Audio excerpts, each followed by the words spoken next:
नींद में खाना बनाने वाली बहू।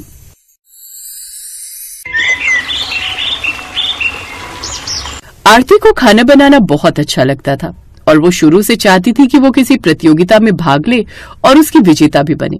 ऐसे ही एक दिन आरती रसोई के अंदर मुर्गी बिरयानी बना रही होती है कि तभी उसकी माँ आकर उससे कहती है, आखिर तू गई किस पर है?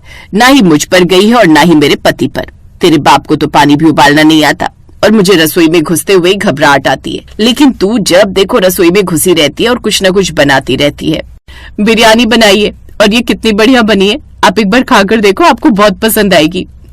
बेटी, तूने 15 लाख का कुकिंग का कोर्स किया है, इतना तो मैं भी जानती हूँ कि तूने अगर मुर्गी बिरयानी बनाई है तो ये बहुत अच्छी बनी होगी, लेकिन तेरा बाप करोड़पति है और वो तेरे लिए पति भी इतना ही अमीर देखेगा और उसके घर में सब नौकर चाकर होंगे, फिर तुझे रसोई में इतना खाना बनाने की क्या जरूरत है? माँ, जितने भी करोड़पति लोग होते हैं वो भी यही चाहते हैं कि उनकी बहू अपने हाथों से खाना बनाकर खिलाए, और आपको तो खुश होना चाहिए कि जब मैं आने वाले समय में अपने ससुराल वालों के लिए खाना बनाऊंगी तब वो उंगलियां चाटते रह जाएंगे। जहाँ आजकल के जमाने में लड़कियां खाना बनाने से भागती हैं और रसोई में घुसने से कतराती हैं, तो वहीं आरती को रसोई में रहना बहुत अच्छा लगता था और वो खाना भी तरह तरह का और बहुत बढ़िया बनाया करती थी। ऐसे ही उसके लिए एक दिन मनीष नाम के लड़के का रिश्ता आता है जिसके पास बहुत पैसा था। उसके पिता और आरती के पिता आपस में बात करते हैं।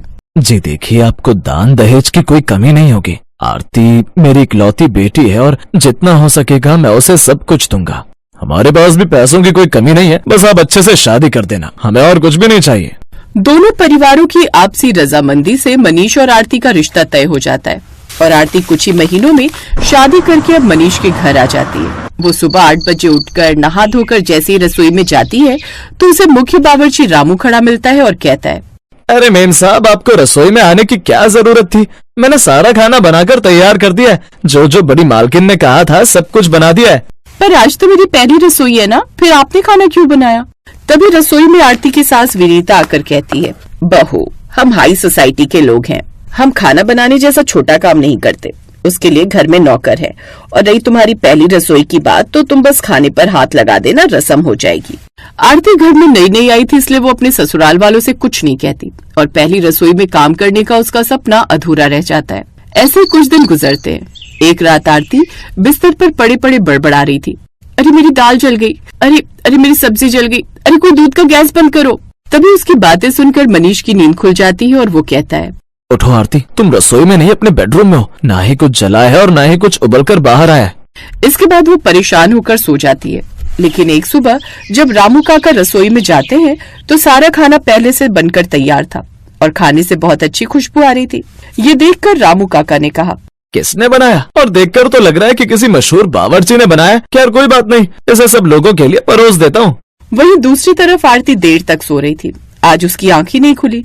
दोपहर के समय वो उठती है और अपने हाथों के स्वाद जैसा खाना जब खाती है तो हैरान रह जाती है और अपने मन में कहती है, मुझे इस घर में 10-15 दिन हो गए लेकिन ये हाथों का स्वाद तो रामू काका का नहीं है। ये हाथों का स्वाद तो मेरे खाने जैसा है लेकिन मैंने तो खाना बनाया। ऐसे कुछ दिन और गुजरते हैं। अब आरती रोज देरी से उठा करती और वहीं रामू काका को रोज खाना बना हुआ मिलने लगा। एक दिन रामू काका बहुत परेशान हो जाते हैं और जब रसोई में खाना बना हुआ देखते हैं तभी वहाँ पर विनीता आ जाती है और कहती है, ये क्या रामू, तुम रोज हमें बासी खाना खिला रहे हो? ये खाना तो तुमने पहले से बना कर रखा हुआ है क्योंकि तुम तो अभी जगे हो। माफ करना मालकिन, पर यह खाना मैंने नहीं बनाया। मुझे समझ में नहीं आ रहा है कि कुछ दिनों से कौन रात में खाना बनाकर चला जाता है। वहीं दूसरी तरफ आरती फिर से देरी से उठती है। तब तक मनीष नाश्ता करके ऑफिस के लिए निकल रहा था और वो आरती को उठता हुआ देखकर कहता है, मानता हूँ आरती की अमीर लोगों को देर तक सोने की आदत होती है, लेकिन इतनी देर तक भी नहीं सोना चाहिए। और हाल कैसा बना रखा है तुमने अपना, जैसे न जाने कितना काम करके लेटी हो। आरती मनीष की बात सुनकर अब जैसे ही अपना हाल आईने में देखती है तो ऐसा लग रहा था जैसे वो काफी देर से चूल्हे पर खड़ी हो और उसके नाखूनों में आटा भी फंसा हुआ था। आरती ये देखकर हैरान रह जाती है लेकिन किसी से कुछ नहीं कहती और अपने मन में बोलती है, कहीं मुझ पर कोई भूत या चुड़ैल का साया तो नहीं? मेरे हाथों में आटा कैसे? मैं इतनी देर तक क्यों सो रही हूँ और रोज मुझे मेरे ही हाथों का स्वाद चखने को क्यों मिल रहा है? ऐसे एक दिन आरती के ससुराल में रात के समय एक जागरण हो रहा था तो आरती को नींद आ जाती है और वो सो जाती है। तभी वो नींद में उठती है और नींद में चलते हुए रसोई में जाती है। उसके ससुराल वाले ये देखकर दंग रह जाते हैं और उसके पीछे पीछे जाने लगते हैं। मनीष, विनीता और रामू काका वहीं खड़े थे और आरती खाना बना रही होती है। माँ आपकी बहू तो नींद में खाना बनाने वाली बहू है, कुछ करो, ये क्या कर रही है? इसका मतलब रोज छोटी मेम साहब खाना बनाती है और हमें ये बात पता ही नहीं थी। और मैं सोच रहा था कि मेरी पत्नी को देर तक सोने की आदत है, जबकि वो देर तक इसीलिए सोई थी क्योंकि वो रात भर जाकर खाना बनाती थी। अभी इसे ले जाकर सुला देते हैं और उसके बाद सुबह होते ही इसे डॉक्टर के पास लेकर जाएंगे और इसके माता पिता से भी बात करेंगे कि उन्होंने हमें नींद में खाना बनाने वाली बहू क्यों दी है। और अगली सुबह फैमिली के डॉक्टर को बुलाया जाता है और विनीता की समधन और समधी भी आए हुए थे कि तभी विनीता की माँ कहती है, समधन जी, मेरी बेटी बीमार नहीं है, बस इसे खाना बनाना बहुत अच्छा लगता है और जब इसका रिश्ता इतने अच्छे घर में हुआ और इसे रसोई में घुसने तक नहीं दिया गया तो यही बात इसके दिमाग में घर कर गई। आपने बिल्कुल ठीक कहा मिसेस संध्या। दरअसल आरती झिझक के मारे कुछ बोल नहीं पाई। वो सिर्फ एक बहू की तरह ससुराल में खाना बनाना चाहती थी। अगर आप उसे खाना बनाने का सौभाग्य देंगी तो आपको नींद में खाना बनाने वाली बहू से छुटकारा मिल जाएगा। अब आरती की आंखों में आंसू आ जाते हैं और वो माफी मांगते हुए कहती है, मुझे माफ कर दीजिए माँ जी, मैंने आप लोगों को बहुत ज्यादा परेशान किया, मैं एक अच्छी बहू नहीं बन पाई। नहीं बहू, तू मुझे माफ कर दे, तू एक बहुत अच्छी बहू है और खुद इस घर के सारे फर्ज निभाना चाहती थी, लेकिन मैंने ही तुझे अपनी जिम्मेदारी संभालने का मौका नहीं दिया। आज के बाद इस घर में तू खाना बनाएगी और रामू काका सिर्फ तेरी मदद करेंगे ताकि तुझे ज्यादा परेशानी ना हो। इस तरह अब नींद में खाना बनाने वाली बहू को जब उसके मन का खाना बनाने का मौका मिला तो आरती की परेशानी दूर हो जाती है। वो सब लोगों की पसंद का खाना बनाकर टेबल पर रखती है और उसके ससुराल वाले उस खाने को खाकर उसकी तारीफ करते हैं। सच में आरती, तुम्हारे हाथों का खाना खाकर तो मैं ये आराम से कह सकता हूँ कि रामू काका क्या 7 स्टार होटल का बावर्ची भी फेल है। तुम तो बहुत बढ़िया खाना बनाती हो। बहू, तुझे पहली रसोई की रस्म में तो हमने जो भी पैसे दिए थे, तोहफे दिए थे, वो सब व्यर्थ थे क्योंकि वो खाना तो रामू काका ने बनाया था।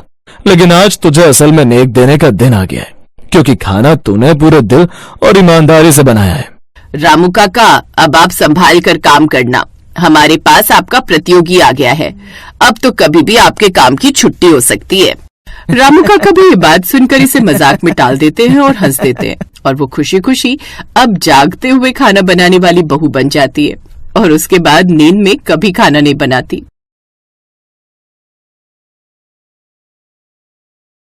सुबह के 4 बजे राधिका, ममता, ज्योति और पलक मोहल्ले के बीचों बीच ढोल नगाड़े बजाने लगे। धीरे धीरे पूरा मोहल्ला अपनी बालकनी में आ गया। अरे इन चारों ने जो है हमारी नाक में दम कर रखा है भाई, है? हम मोहल्ले वाले कई महीनों से सो नहीं पाए इनकी वजह से। चाचा, कुछ बोल रहे हो क्या? कुछ सुनाई नहीं दे रहा है। अरे इन सब के मुंह तो चल रहे हैं लेकिन कुछ सुनाई क्यों नहीं दे रहा है? मुंह चलाने से तो अच्छा आप अपने पैर चलाओ, नीचे आओ और नाचो हमारे साथ। मोहल्ले वाले चिल्ला रहे थे लेकिन वो चारों बहुएं तेज नगाड़े बजाने में लगी हुई थी। उन लोगों ने नगाड़ा इतनी तेज बजाया कि अचानक नगाड़ा फट गया। अचानक सभी मोहल्ले वाले नीचे आए और उन चारों की तरफ दौड़ पड़े। इतने में चारों बहुओं ने अपनी साड़ी उतारकर सड़क पर फेंक दी। नीचे उन्होंने जीन्स टी शर्ट पहन रखी थी। इसके आगे क्या होगा ये जानने से पहले हमें ये जानना चाहिए कि इसके पीछे क्या हुआ। कुछ सालों पहले राधिका, ममता और ज्योति और पलक चारों एक साथ ब्याह कर अपने ससुराल पहुंची। राधिका, सुहागरात जल्दी मना लेते हैं क्योंकि 1 हफ्ते की छुट्टी ली थी मैंने। कल बहुत अर्जेंट काम है मुझे, जल्दी जगा देना प्लीज। अजय ने लाइट बंद कर दी। सुहागरात की अगली सुबह चारों भाई जल्दी उठकर नहा धोकर नाश्ते की टेबल पर आ गए लेकिन उनकी बीवियों का कोई अता पता ही नहीं था। माँ, पिताजी, भैया, अभी तक नाश्ता तैयार नहीं हुआ, ये चारों कहाँ रह गई? हमसे क्या पूछ रहे हो तुम चारों?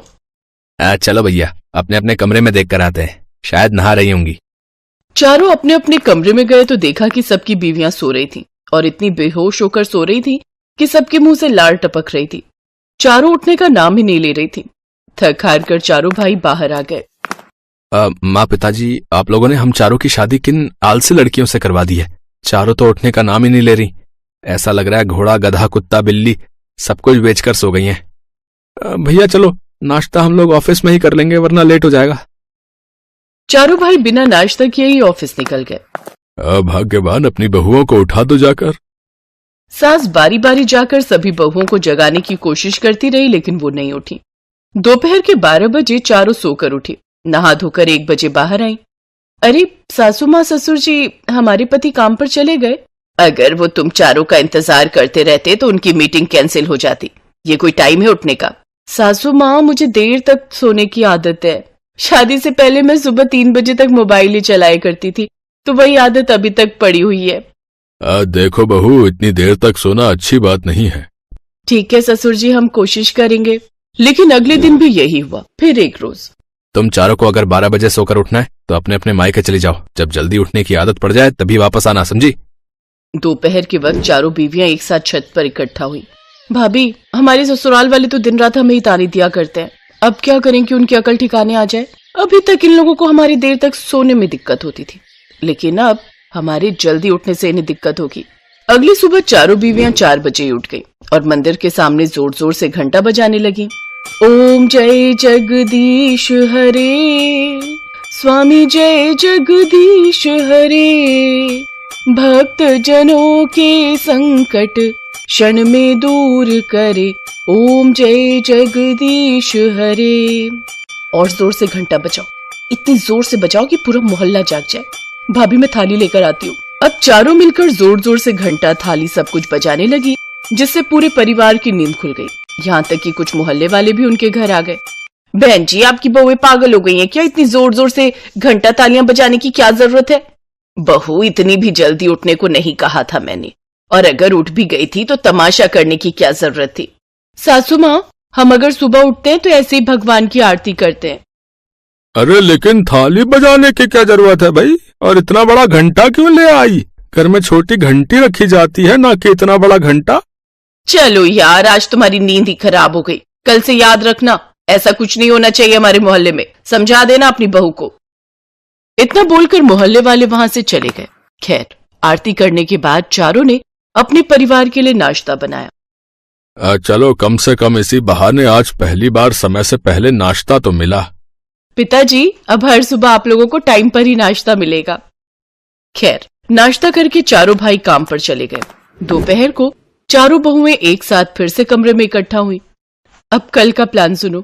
हम लोग मार्केट से बड़े बड़े स्पीकर ले आते हैं। वो स्पीकर बालकनी में रखकर सुबह 4 बजे बजाएंगे और डांस भी करेंगे, लेकिन गाने भक्ति बजाएंगे ताकि कोई हमें कुछ कह ना पाए भगवान के नाम पर। ऐसे वो चारों सुबह 4 बजे उठ जाती थी और जोर जोर से आवाजें करने लगती थी। कभी घंटी बजाती थी, कभी स्पीकर, कभी सीटी, तो कभी माइक से जोर जोर से भजन गाने लगती थी, जिससे पूरा मोहल्ला परेशान हो गया था।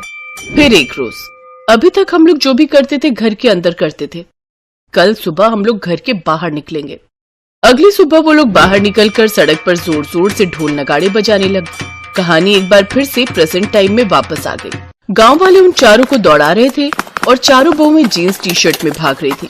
तभी कुछ औरतों ने उन्हें आगे से घेर लिया और पकड़कर मोहल्ले वापस ले आए। वहां पर उनके पति, सास, ससुर सब बाहर आ गए।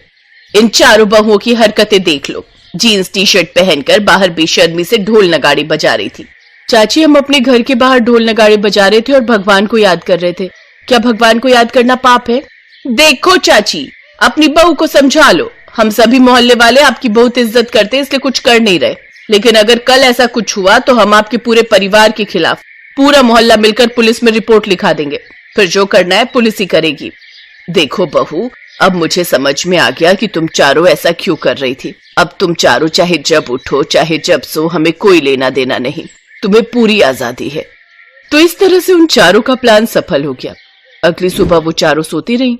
1 बजे जब उन लोगों की नींद खुली तो देखा उनके पति भी सो रहे थे। बाहर निकलकर देखा तो सास ससुर भी खर्राटे मारकर सो रहे थे। ये क्या हो गया? इन लोगों को काम पर नहीं जाना क्या?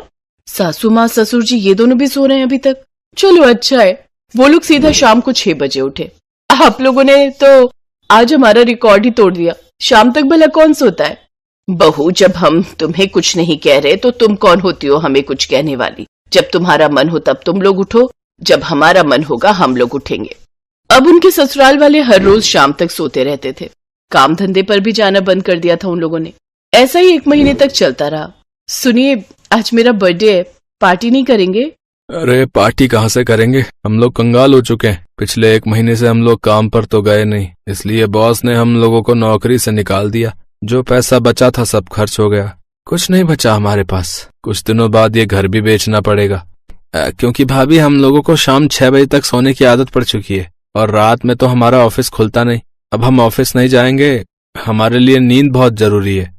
अब उन्हें अपनी गलती का एहसास हुआ। हमें माफ कर दीजिए, हम भूल गए थे कि अब हम बच्चे नहीं रहे। आज से हम चारों सुबह 6 बजे उठेंगे। भाभी ने सही कहा, वरना ऐसे तो हम बर्बाद हो जाएंगे। चलो अच्छा हुआ, वरना हमें 1 महीने की फिर से छुट्टी लेनी पड़ती। हमने ये सारा नाटक तुम चारों को सुधारने के लिए किया था। उस दिन के बाद चारों बहुएं समय पर उठने लगी। उन्होंने मोहल्ले वालों से भी माफी मांग ली और सब लोग खुशी खुशी रहने लगे।